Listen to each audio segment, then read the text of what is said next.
the end of the season, shockingly. And surprisingly, maybe they've actually finalized a settled roster. It's only been Frozen and Ignar that have been ever-present. They've played around with the likes of Lilac, Expression, Spooky, Tucson, Raw, and just a whole load of different players, Sonster as well in the AD carry role.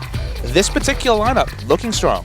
Yes, they are. So Twisted Fate again banned by CJE, in spite of the fact that that's one of Coco's better champions. So not too surprising on the blue side, but it was, I think, quite surprising on the red side last game. They're probably just going to try and first pick Victor, though, if I had to guess. Yeah, they're definitely going to go for a mid lane pickup. Not like there was anything strictly wrong with Coco's Orianna, but just didn't fit. It just wasn't the pick that CJE needs to succeed. They need Coco on a champion that can make things himself, that can both win lane and roam from mid lane, as Annie is banned. Primary engage. Maybe another game to add to the pile of just no primary engage anywhere to be found. Quite possibly. CJE likes to first pick that Braum, but they probably will first pick Braum if both Azir and the Victor are up. But with Azir banned, you have to believe that it will be a first pick Victor, unless IM does something nutty like leave the Rise up and try and trade that. Well, certainly that has been growing more and more as a possibility. We've seen Rise mid, we've seen Rise top. It feels like the timers have been set even later. It feels like maybe the trade-off's not quite as severe, but just watching Rise yesterday, Rise can still do impressive damage in the late game, and giving Shy a champion that he's been known for, a champion that does bring carry threat from the top. He really reached for the Fizz and it didn't work. But they do ban out the Rise with last pick, and Victor first pick does seem to be very popular from CJE. I don't see why you wouldn't take Victor first here. You still have plenty of supports for Mad Life to play. With the Rise ban coming through, there's not an obvious power pick to go for right here. And just take it. Take it away from Frozen. Put him on something less comfortable. Like Echo. Like Echo. He's probably going to go for the Echo. You should know that after the last series. 2 times in a row picking up the Echo, forcing Katie Rolster to ban Echo. So yeah, they also beat it. They were 1-1 against that TP Echo, so it's not an unstoppable force by any means, but they're thinking long and hard about this.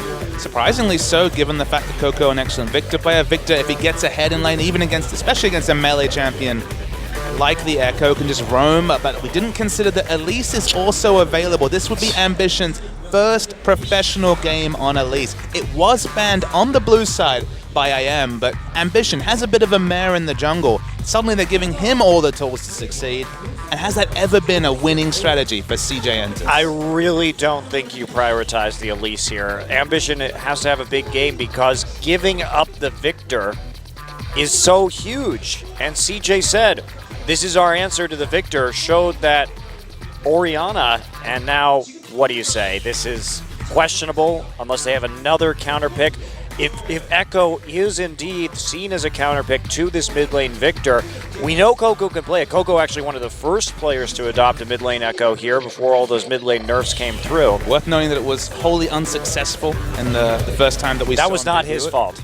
He actually played well. That is a misrepresentation. Okay, I'm being a bit results orientated. Just didn't feel like he had any big outplays in the mid lane, but that's a lot to be taken from a 1-game sample size. So look, Coco needs a carry champion. If we see another Orianna pick, putting all the eggs in the Ambition basket, a player who's struggled, a player who arguably we think that Trick might fit this roster better, I don't even know what to say. You have to say that Orianna and Elise, it's a good ball carrier, but still, I don't want to see it. To be fair, we don't have enough information about Trick. We do know that Trick beat SK Telecom, and he did look more solid. But the caveat is not a huge sample size to go off of. I think the biggest thing is we know Ambition is probably not the jungler for this roster, and some change may be needed. And they have a guy who's sitting there who might well be. Yeah, you have to think that trying things... Look, CJ, Ambition is synonymous with the CJ organization. Been there so long. We don't know what's going to happen in the future, but for now, they're really prioritizing his experience. And look, at least he's going to have a good ball carrier in the Elise if they do go for Orianna. But no, the very last second change to Vayne Thresh. Remember, Braum was available, but they're choosing for the Vayne Thresh lane.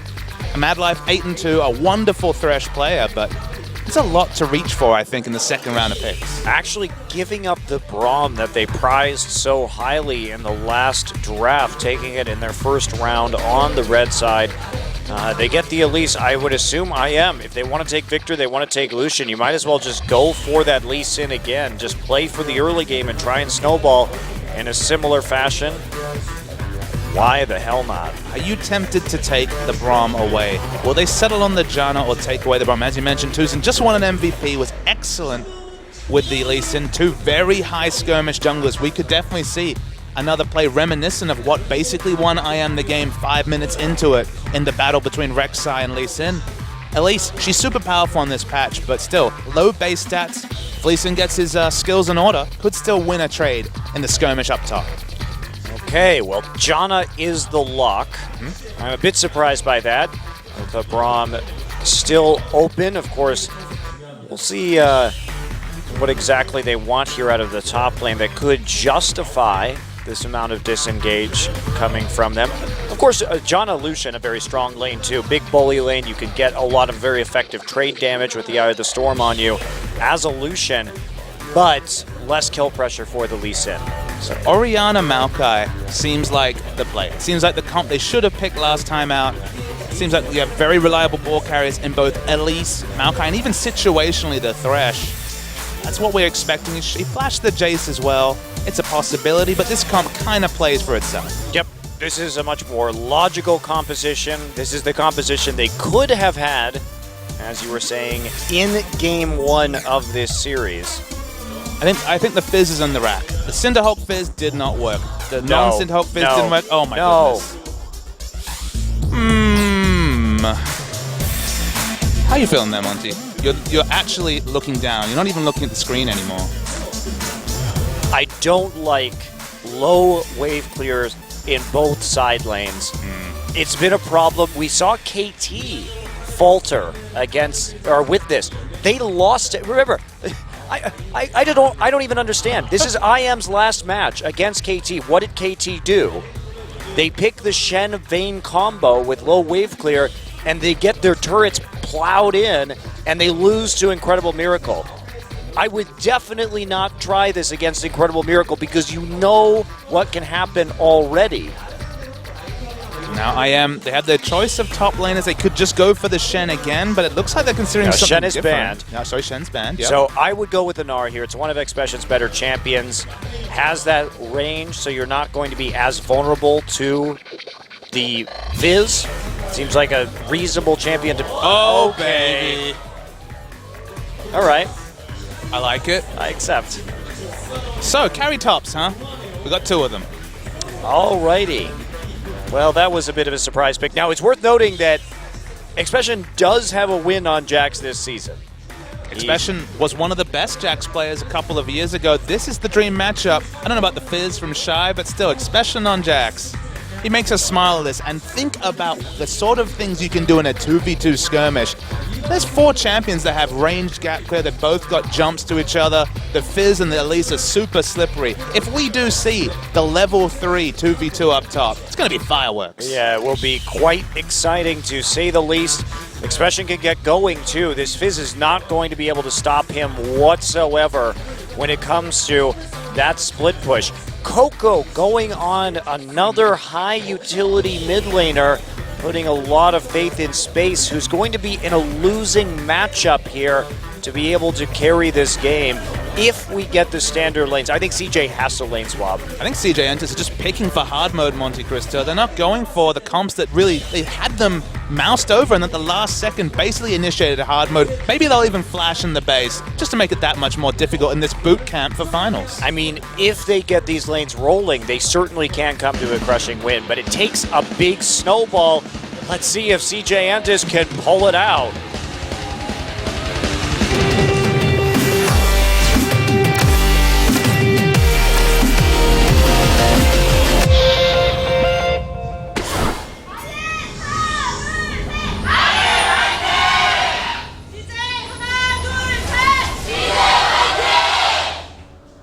Well, here we are, Game 2. Incredible Miracle up 1-0 over CJ Entus. I am not really fighting for anything here today. They are not a part of our playoffs.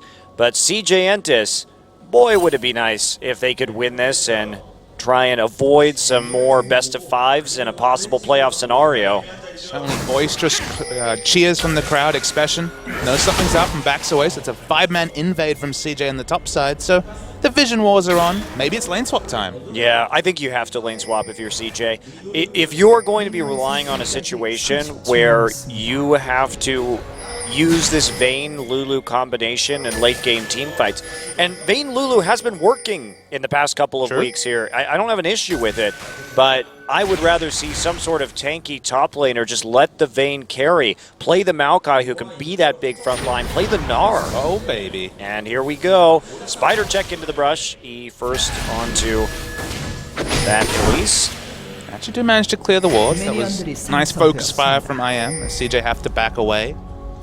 Lots of deep wards around, so we're expecting the lane swap. Might be cold. Have to wait and see. The big thing about the Maokai, and the big thing that, of course, Fizz doesn't provide, you've got Lulu with high mobility, good wave clear, but no semblance of wave clear anywhere else on the side of CJ Entus. Yes, and like I said, this is the problem. This is the problem that KT had playing against IM. This is what lost them that game, was the fact that IM took over the laning phase and acquired a massive gold lead. So he's pickabooing right now, trying to get that level 1 play. It is not going to work, just has to settle with a sad little auto attack. And Ignar, a much less threatening Janna. He will be coming though for the tornado.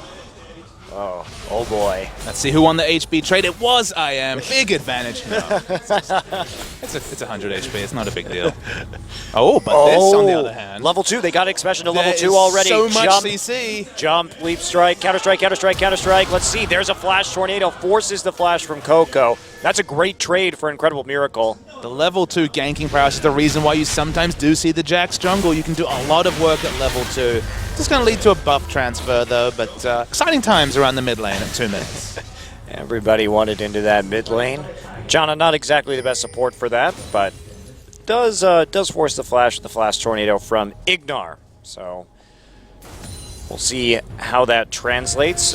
Expression will be TPing immediately into the top side with a wealth of potions to deal with Space's Vayne. CJ getting the situation they want, though, as Ambition going to be taking some Krugs on the strong side jungle. Meanwhile, they are going to see Ignar with the Trinket Ward from Ambition. Oh, hello. Oh, the saddest 100 gold. Bad Life is super low. What?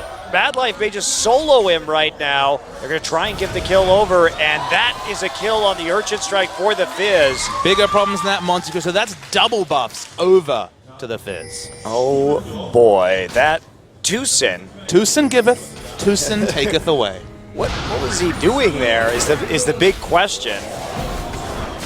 Vision draws out the exhaust. Expression falls very low. If they could have got these lane assignments without the crazy play from Tucson, would have been a very big strategical advantage for IM, but suddenly, things looking really rough. Well, he was down there trying to counter jungle Krugs while on weak side. I guess the junglers in this matchup are both going to take high-risk, extremely low-reward plays to give away first bloods.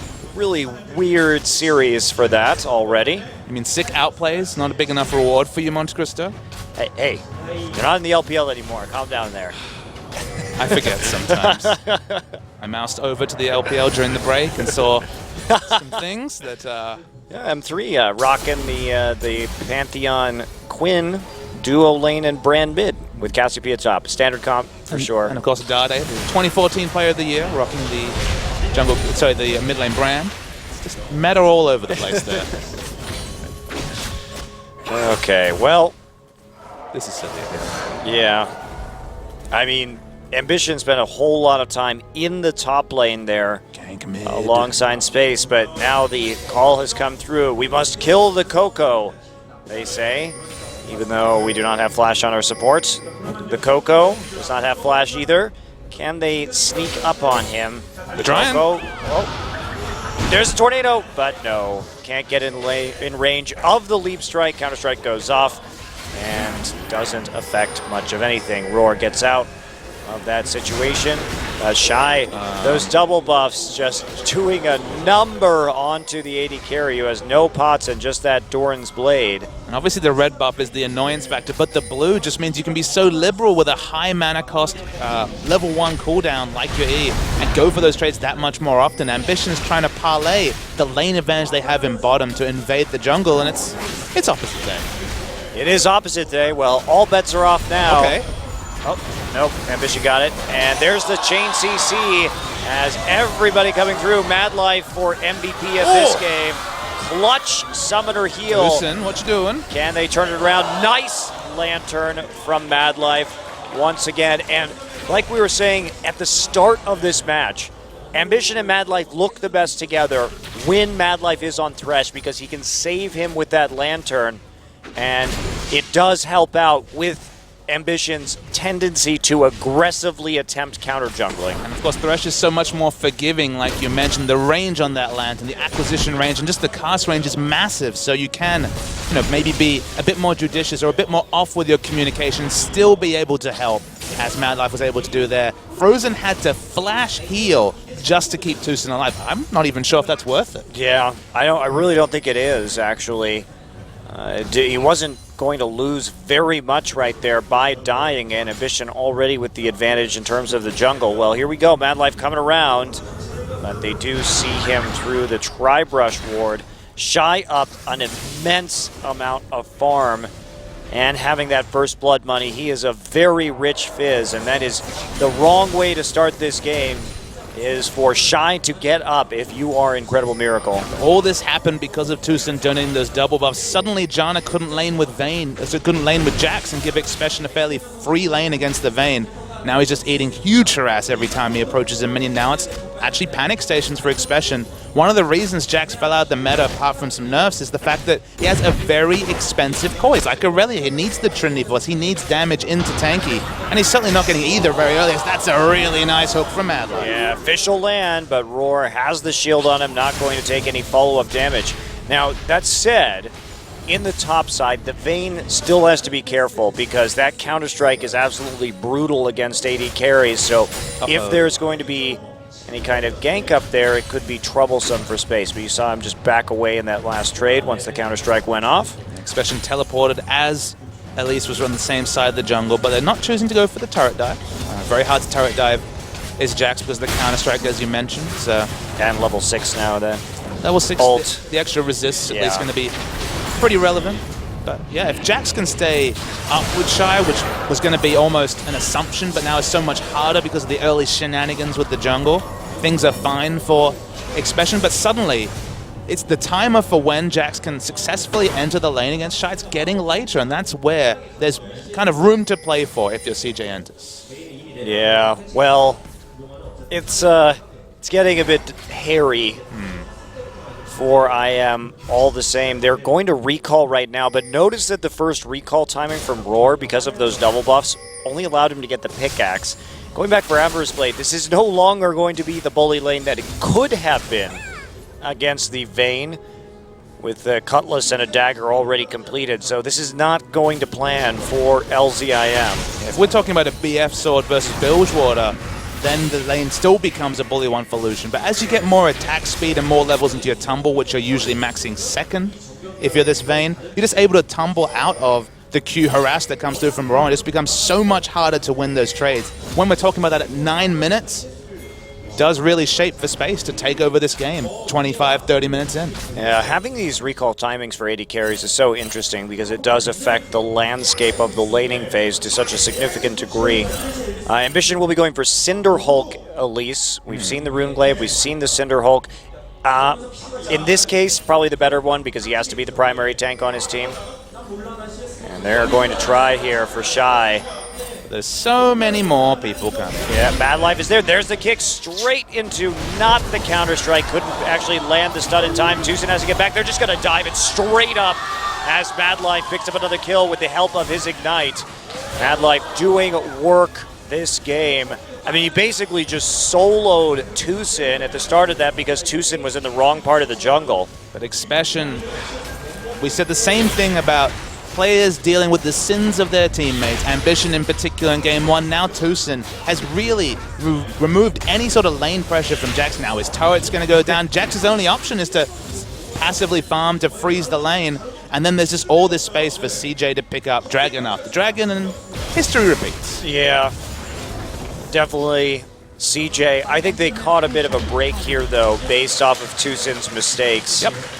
Because this is not a team composition that I think should be successful in any kind of reasonable game. Now, they haven't picked up a Dragon yet, so they haven't really got any timers on this game. They've taken down the turret of Expression, but if Expression can freeze up and still impact a team fight in the minute and a half when his teleport's still available, maybe it won't be a big hole, but the items, the Trinity Force timing from Shy is certainly going to be markedly earlier than Expression can put together. Right, and it's the fact that they have to go for that same item, and Shy is always going to have that advantage, considering that he nearly doubled the farm, has the first blood gold, has assist gold now.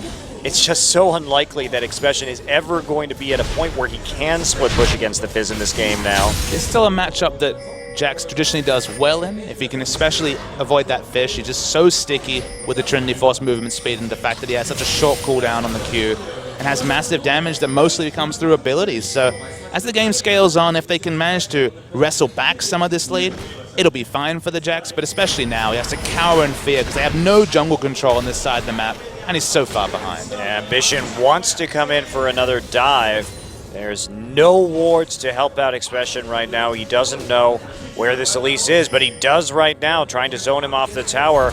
And there's the Grandmaster's Might. Ult goes off. Cocoon will miss as he uses the Leap Strike. Fish comes through, and goodbye, Expression.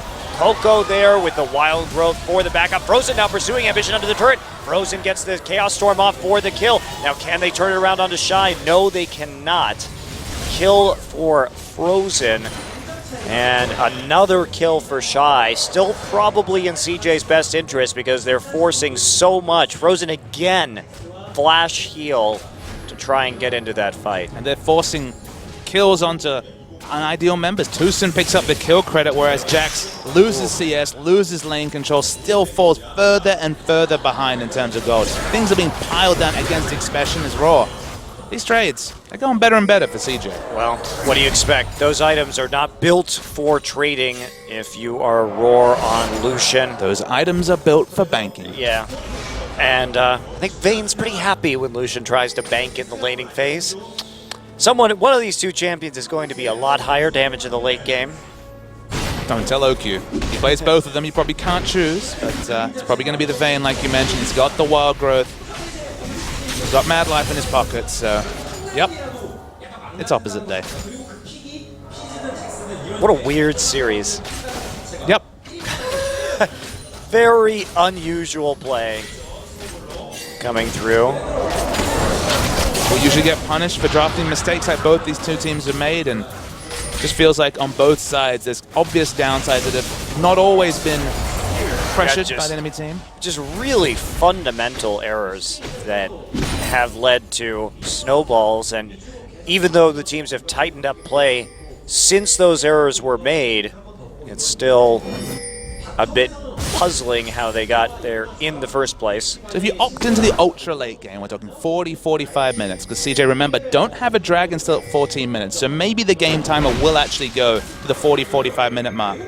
Free farmed Vayne versus a Jax that actually starts to get competitive in items. You know, both those champions are very proficient in the late game, so there's a lot of potential that Lulu might be able to kite out the Jax, but maybe in the late game, Jax can make up for the fact that Lucian can't really hold a candle to Vayne.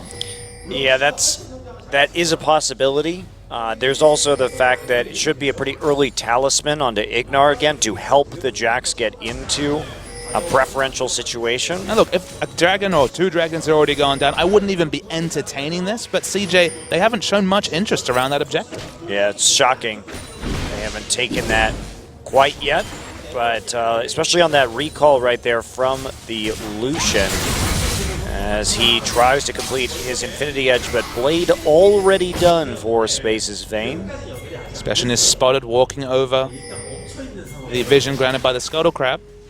Not sure why they keep opting in to fight, so I am, because they're just behind in levels, behind in items. Seems risky. Expression does get a pink ward in spite of the hook. And Shy just freezing up in the top side, forcing Expression to push very far up his lane if he wants to do anything at all, even though they have eliminated most of the wards that CJ managed to get into their jungle. So no Infinity Edge for Raw because he's going for the Average Blade, but credit to him, is ahead in CS. John has certainly been more locked in lane than Madlife has been trying to make plays around, but crucially hasn't succeeded in the period that kind of mirrors the Blade of the Ruin King being picked up. So if he doesn't make any pressure and Lucian's allowed to free farm, I mean, the passive gold, the basically bonus 10% gold you're getting with the +2 on every CS, might actually start to roll the gold towards Raw. Well, we'll see how many towers go down before that happens, because that global gold may end up tilting that over into Space's favor. So let's see how this Dragon's going to go down. CJ finally gets it into their head that they want to go for it when they see Victor recall.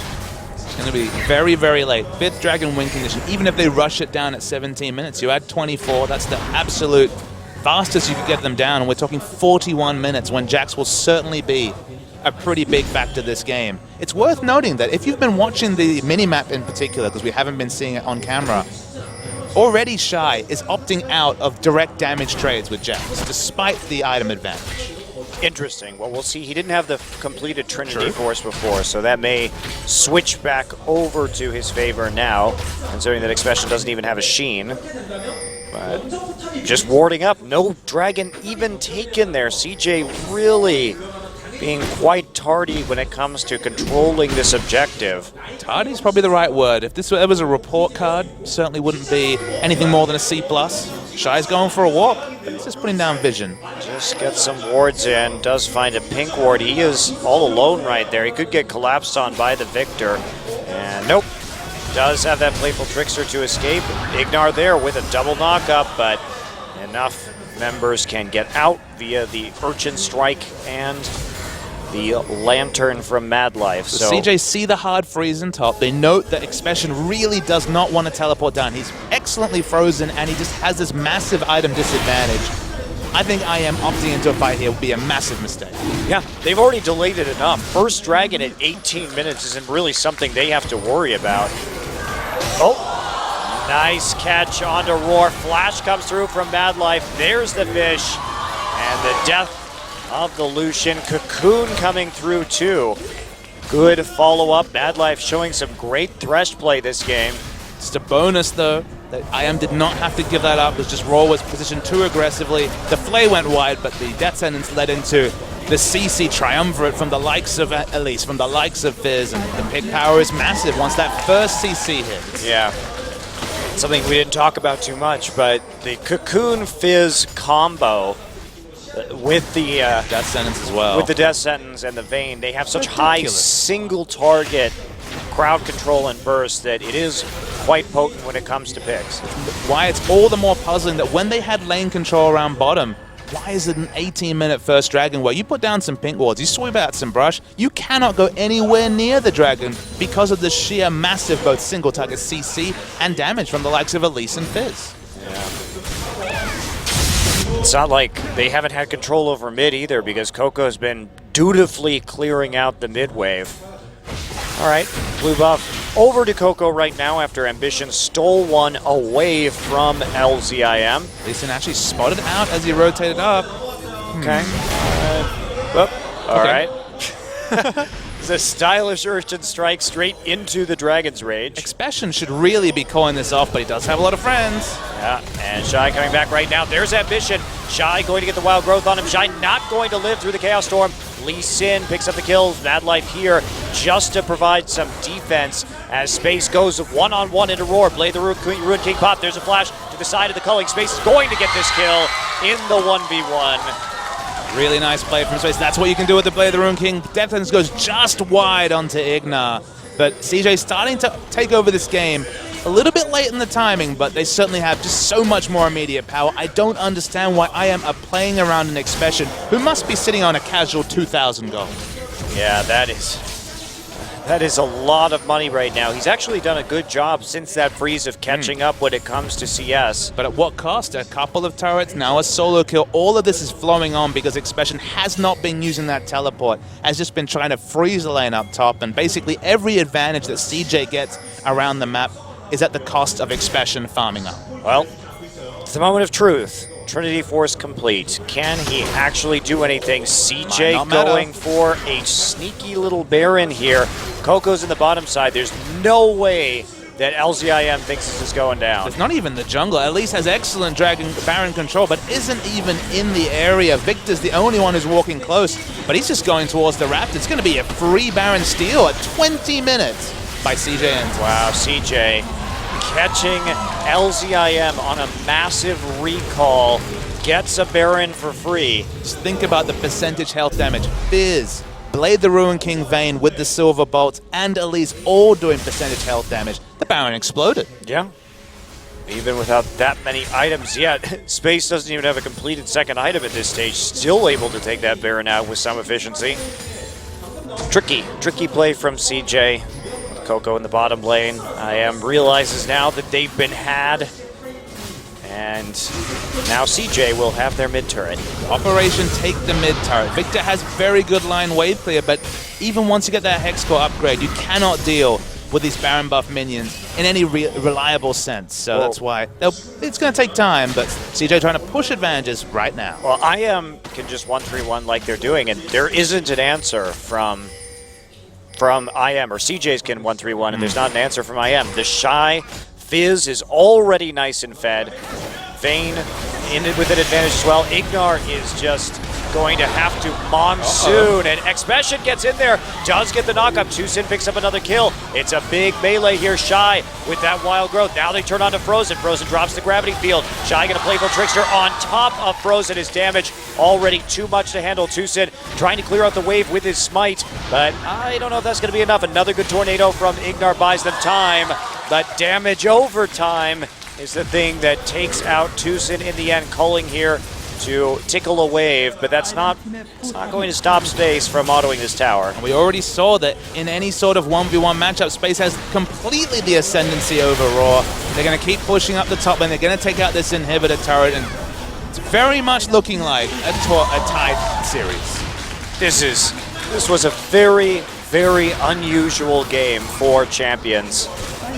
Lots of interesting decisions made by both teams, very unconventional depths and plays, as well as a rather strange Baron, early Baron. So CJ pulling it out though, and Madlife setting this up with the help of Ambition. There is the knock up and away. Expression does try to pick up a kill, but once again, Tucson actually gets the gold for that one. Then with Coco there, Shy vastly too fed. Shy already has a cowl too, so Frozen not doing very much damage. We're talking about Fizz versus Jackson, the 1v1 where Shy was really moving away from actually engaging in aggressively in these skirmishes when he has so much extreme mobility with the movement speed, with the playful Trickster. That's exactly where Fizz shines, and once the QE was used by Jax, he couldn't get out, and that's what the result was. Justifiably a big skirmish win for CJN. Absolutely massive. Another Dragon is coming up. They still have not managed to crack Tier 1 on this Baron, in spite of getting an inhibitor. Baron buff has expired just now, I believe. So, yeah, the Tier 1 being up, the fact that it's only a single Dragon to be spoken about in 24 minutes. They haven't even cleared the second one, although it will come down momentarily. There's more wind in the sails for IM than there was for CJ in the previous match, but again, it's being very optimistic. Yes. Yes, it is. Particularly when the power is in the split pushers. It's in the Vayne and it's in the Fizz right now. IM has to play pretty far back. In the meantime, Madlife will try and just threaten this Victor off the turret with the death sentence, and he will succeed. Frozen decides just not worth it. How much can IM surrender to get their Jax ahead? We saw in the early game, the trade-off really helped out people like Vayne, who's easily dealing with Raw in the split push, and the 1-3-1. It's just overpowering when Shy, he's the one who should have been held down by all the hijinks at level 1, but Tucson dying. The result is this Shy that no one can deal with. Yeah, and take a look here. Frozen actually had to use Flash in that last attempt to repel the siege because of a nicely aimed cocoon from Ambition. Just running forward with the Whimsy and the shield, making sure no one wants to defend. Just like Space, who won lane in the previous game but lost to all the pressure from the global stuff. Oh, here's the engage. And they're going to kick Mad Life in. Not the person you wanted, but he will die to Roar. It comes at the cost of Tucson, and Mad Life actually gets the kill with the Ignite. Will this be the end of the pressure? Yeah, they could just stand there. The Super Minions are going to come back in just a moment, but they decide it's time to sweep through the jungle, get the buffs, and recall. Yeah, they just have complete control over both sides of the enemy jungle, just CJ enters. Frozen, every time he's used his flash, I mean, most of the time it's just been to heal teammates who are getting invaded upon by the likes of Ambition, who looked a lot more at home on the Elise, but it feels like it was more by the hand of Tucson making a questionable decision early than by Ambition justifying the first pick Elise. Yeah, absolutely. Same thing happened in the first game. Junglers dying early. Very interesting phenomenon, something we rarely see, especially for a couple of camps. I hope we don't see it in the next game, should CJ win this one, which they almost certainly will. A series decided by level 3 jungle decisions. Jeez. Please no, Papa Smithy. Please no. Elise has actually gone and picked up, I like this actually, he's gone and picked up the Banner of Command as Ambition. You look at the people split pushing, maybe that'll slow down Jax who's trying to clear waves. They're already doing so well in the 1-3-1 that whichever lane gets to promote a minion, probably just going to keep smashing down objectives. Yeah, and the Baron coming up in another minute. That's going to be very nice. That was a blind hook right in there. He knew he had walked in there, but couldn't. Oh, he could see them, looks like, just barely. I think he was probably expecting a Raptor, yeah. But hey, he'll take it Lee Sin. You definitely saw Lee Sin walk in there, so. Okay.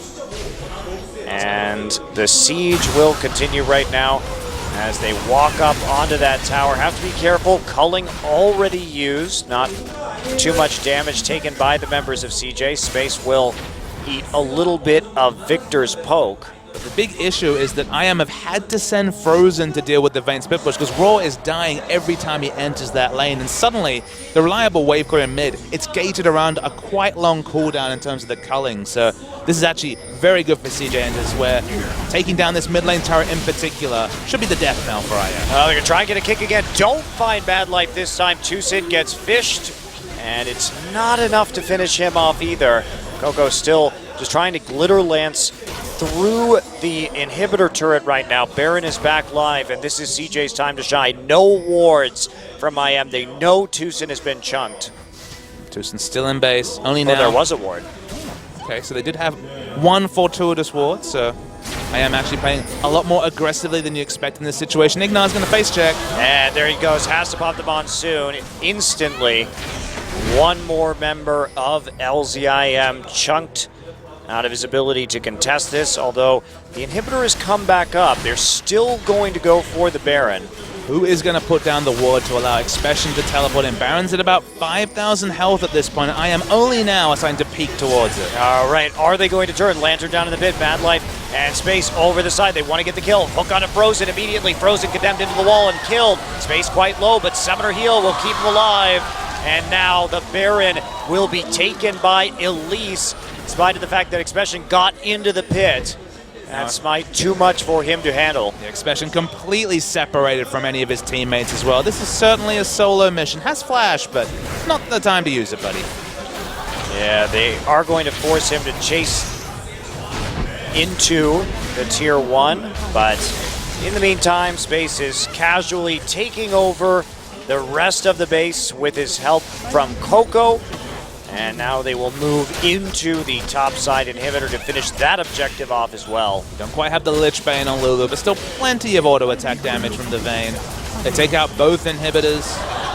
This game's definitely over, but I am probably not going to surrender it, just play it out from here. Mad Life's been amazing this game.